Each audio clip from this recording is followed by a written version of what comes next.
Hello friends, welcome back to YouTube channel Shubh की कहानी में। और आशा करता हूँ मेरे सभी भाई बहन ठीक होंगे, स्वस्थ होंगे, सुरक्षित होंगे। और आज की कहानी एक सत्य घटना पर आधारित है जिसे पूरा भारत तंदूर कांड के नाम से जानता है दोस्तों। Based on a true story. आज की कहानी में लेके आया हूँ जो सन 1995 दिल्ली में हुई थी कि कैसे एक महिला के सर पर पहले गोली मारी, फिर उसे तंदूर में जला डाला।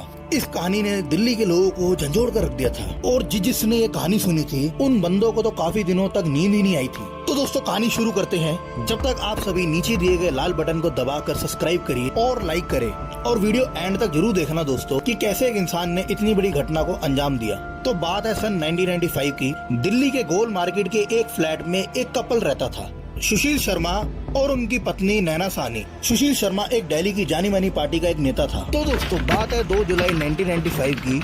एक शाम सुशील जब अपने ऑफिस का काम करके जब अपने घर पहुंचा था, घर आते ही सुशील ने गौर करा कि दूसरे कमरे में उसकी पत्नी किसी से छुप छुप कर बात कर रही थी फोन पे। तो अचानक से सुशील ने नैना को जाकर बोला कि तुम किससे बात कर रही हो। तो अचानक से पहले नैना सुशील को देख के घबराई, फिर बोली कुछ नहीं, वो रॉन्ग नंबर था। और ये सब बोलकर नैना किचन में चली गई थी। पर सुशील को एक नैना के कॉलेज टाइम के एक दोस्त पर शक था जिसका नाम मतलूम करीम था। सुशील को ये शक रहता था कि नैना मेरे पीछे से मतलूम करीम से बात करती है और नैना मतलूम करीम से छुप छुप कर मिलती भी है। इस बात को लेकर सुशील ने एक बार मतलूम करीम से नैना को लेके बात करी थी, पर मतलूम करीम का ये कहना था कि नैना और मैं एक अच्छे दोस्त हैं और जैसा आपको लग रहा है ऐसा कुछ भी नहीं है। फिर उस दिन उस कॉल के आने के बाद सुशील ने अपने लैंडलाइन के फोन से उस नंबर को रीडायल करा। फिर सुशील का शक सही निकला, जो उसने सोचा था वही हुआ कि फोन करते ही उस तरफ से जो इंसान बोला वो मतलूम करीम था।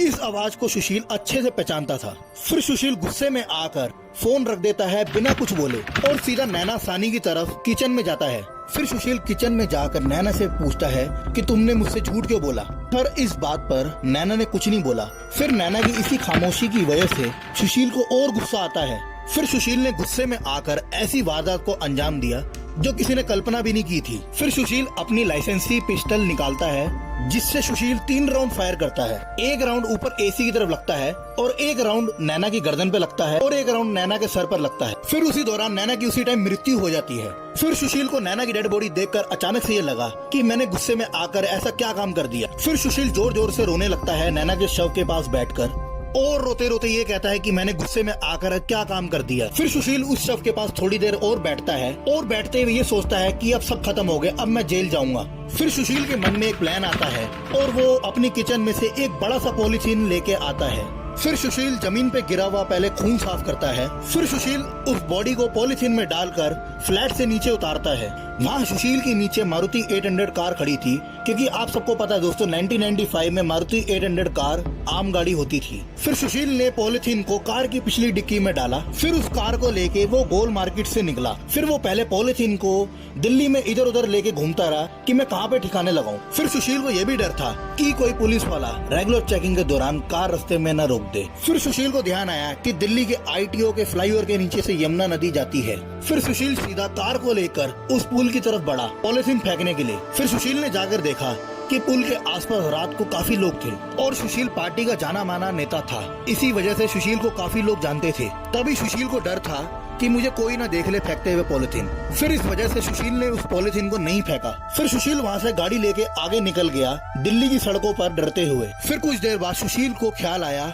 अपने कनॉट प्लेस के बगिया रेस्टोरेंट के बारे में। फिर सुशील सीधा कार लेकर रेस्टोरेंट में चला जाता है। और दोस्तों शायद आपको पता ना हो जिस जगह पर सुशील का बगिया रेस्टोरेंट था और अब इस टाइम पर वहाँ पर शंग्रीला होटल है। फिर सुशील वहाँ कार पार्क करके सीधा अपने होटल के अंदर चला जाता है। फिर सुशील अंदर जाकर ये देखता है कि होटल काफी सारे लोगों से भरा हुआ था और उस होटल का जो हेड था केशव, वो सुशील का काफी खास आदमी था और उसे सुशील बोलता है कि होटल जल्द से जल्द खाली कराओ। पर केशव को सुशील की बात पर थोड़ा सा शक हुआ, पर फिर भी केशव ने सुशील से कहा कि होटल के अंदर काफी सारे लोग हैं, इन्हें मैं कहां से बाहर भेजूं। तो सुशील बोला मुझे नहीं पता, कैसे भी कर ये होटल खाली करो। फिर सुशील ने होटल में नए आने वाले बंदों को रोक दिया, ये कहकर कि खाना अब खत्म हो गया है। और पुराने बंदे जो खाना अपना खा रहे थे उन्हें फटाफट खाना खिलाकर भेज दिया और सभी होटल की स्टाफ की छुट्टी कर दी थी उस दिन। फिर सुशील ने केशव को सब कुछ बता दिया कि मैंने ऐसे ऐसे जाने अनजाने में एक हत्या कर दी। पर केशव पहले तो ये वारदात सुनकर डर गया था, फिर वो सुशील का काफी खास बंदा था। फिर केशव ने सुशील का साथ दिया ये सोचकर। फिर सुशील ने होटल के अंदर एक बड़ा सा तंदूर देखा। उस तंदूर में कुछ देर पहले रोटियां बन रही थी और उस तंदूर के अंदर अभी भी आग जल रही थी। फिर सुशील ने केशव को बोला कि लाश का वो हाल करना कि लाश किसी को भी ना मिले। फिर सुशील और केशव दोनों ने मिलकर उस बॉडी को तंदूर में डाल दिया, पर उस तंदूर में इतनी आग नहीं थी जो बॉडी को जला सके। फिर सुशील और केशव दोनों ने मिलकर आसपास से कुछ कागज और कुछ गत्ते बटोरे उस तंदूर के अंदर डालने के लिए, जिससे डेड बॉडी और जले। पर इससे भी उनकी कुछ बात नहीं बनी थी। इतना सब कुछ काफी नहीं था कि इतने बड़े शरीर को जलाने के लिए। फिर पास में ही रोटी पर लगाने वाला बटर पड़ा था। तब सुशील को आइडिया आया, उसने वो बटर लेकर बॉडी के ऊपर फेंक दिया, जिससे आग तेजी से बढ़ी और बॉडी जलने लगी। फिर सुशील और केशव दोनों ने मिलकर उस होटल के अंदर जितना भी बटर था वो सारा बटर लेकर उन्होंने उस तंदूर में फेंक दिया कि आग और तेजी से बढ़े और जिससे बॉडी तेजी से जले। पर इसी बीच आग की लपटें इतनी तेज लग चुकी थी कि होटल के बाहर आराम से दिख रही थी। फिर एक सब्जी बेचती हुई औरत को सचमुच में लगा कि आग लग चुकी है उस होटल के अंदर, क्योंकि आग की लपटें इतनी तेज फैल चुकी थी। फिर उस औरत ने तेज तेज से चलाना शुरू कर दिया था। फिर पास में से ही गुजरते हुए पुलिस कांस्टेबल, जिनका नाम अब्दुल नजीर था, उनकी नजर उस आग की लपटों पर पड़ी और वो पुलिस कांस्टेबल बिना कुछ सोचते ही अंदर चले गए देखने के लिए कि क्या हो रहा है। फिर अंदर जाते ही उस पुलिस वाले को सुशील ने बोला कि हम कुछ कागज और गत्ते जला रहे हैं, और ये सुनकर उस पुलिस वाले ने सोचा सब नॉर्मल है और वो वापस निकलने लगा। फिर उस पुलिस कांस्टेबल को कुछ जलने की बू आई, जैसे मांस और किसी के बाल। फिर उस पुलिस वाले को थोड़ा सा शक हुआ और वो आगे तंदूर की तरफ बढ़ा, और आगे बढ़ते ही उस पुलिस वाले को तंदूर में से एक हाथ जला हुआ दिखा था। तो ये मंजर देखकर पुलिस वाले की रूह कांप उठी थी। तो उस पुलिस वाले ने अपने पास के एक थाने में से कुछ पुलिस वालों को बुलाया केशव और सुशील को अरेस्ट करने के लिए। पर जब तक उस होटल में पुलिस वाले आए, पर तब तक सुशील उस होटल से भाग चुका था और केशव को वहीं पकड़ लिया था। फिर पुलिस वालों ने बाद में मजलूम करीम को भी बुलाया था। तो वो आधा जला हुआ हाथ देखकर, उस हाथ में से एक अंगूठी को देखकर नैना को पहचान लिया था कि ये नैना की लाश है। फिर कुछ दिनों तक सुशील आसपास भागता रहा भेष बदल बदल के। फिर पुलिस वालों ने उसको फाइनली पकड़ लिया था, और पकड़ने के बाद सुशील को पुलिस कोर्ट लेकर गई, जिसमें कोर्ट ने उससे फांसी की सजा सुना दी। फिर कुछ टाइम बाद कोर्ट ने फांसी की सजा हटाकर उम्र कैद की सजा में बदल दी, क्योंकि कोर्ट का ये बोलना था ये मर्डर एक रेयर मर्डर था। तो दोस्तों, आपको मेरी कहानी कैसी लगी प्लीज कमेंट बॉक्स में जरूर बताइएगा, और प्लीज मेरे जिस दोस्तों ने मेरे को लाइक नहीं करा, सब्सक्राइब नहीं करा, वो प्लीज अभी जाकर करें। तब तक के लिए गुड बाय दोस्तों, सावधान रहे, सतर्क रहे, और मिलता हूँ दोस्तों किसी नई कहानी के साथ।